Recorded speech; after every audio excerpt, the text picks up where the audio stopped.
You know, one of the things that Jesus came to teach us is how to love ourselves. He wants us to learn how to love ourselves. He wants to teach us how to see ourselves as valuable and precious. He wants us to see ourselves as someone that is worthy of love and worthy of being loved. And he demonstrated his love toward us. That's why he came to reveal to us that we are worth loving. And yet we live in a world where people will teach us how not to love ourselves. Even in the church, they'll call us wretch, they'll call us sinners, they'll call us unworthy, they'll call us without God. They'll tell us there's no good thing in us. They say all that stuff to degrade and demean us, and then to say, well, if you become a Christian, then we'll throw all of those nasty all those nasty names. We will withdraw from you, and then you can be the apple of God's eye. Not true. Because those stay with you, just like they stay with you when you were raised and people called your names and they said all sorts of negative things about you. Could have been your parents, could have been your brothers and sisters, the kids at school. But Jesus wants us to learn how to love ourselves because he put his love on the inside of us. Romans 5:5 says this: such hope never disappoints or deludes or shame, for God's love has been poured out in our hearts through the Holy Spirit, which has been given to us. This love for us is in us.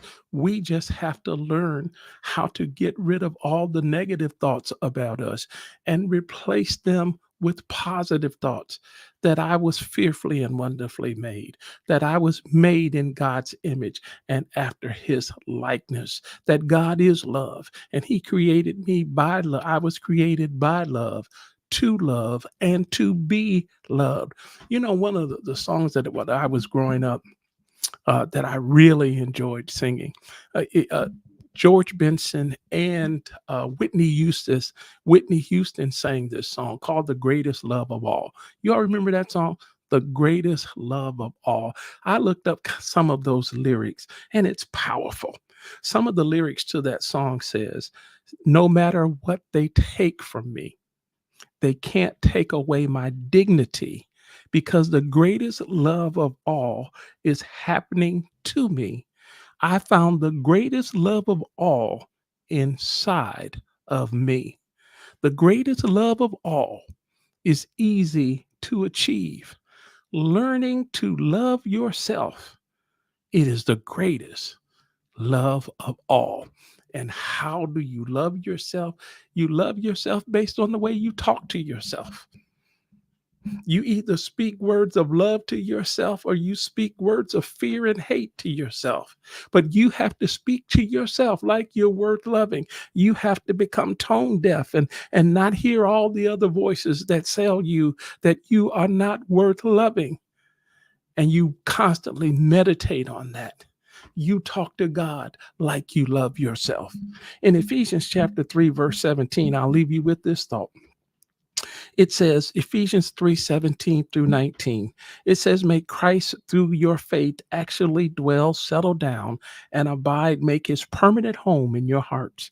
May you be rooted and grounded in love and founded securely on love, that you may have the power and be strong to apprehend and grasp with all the saints of God, devoted people, the experience of that love. What is the breadth and the length and the height and the depth of it, that you may really come to know practically through your experience for yourselves the love of Christ, which far surpasses mere knowledge, without experience, that you may be filled through all of your being unto all the fullness of God, may have the richest measure of the divine presence and become a body holy and filled with God himself.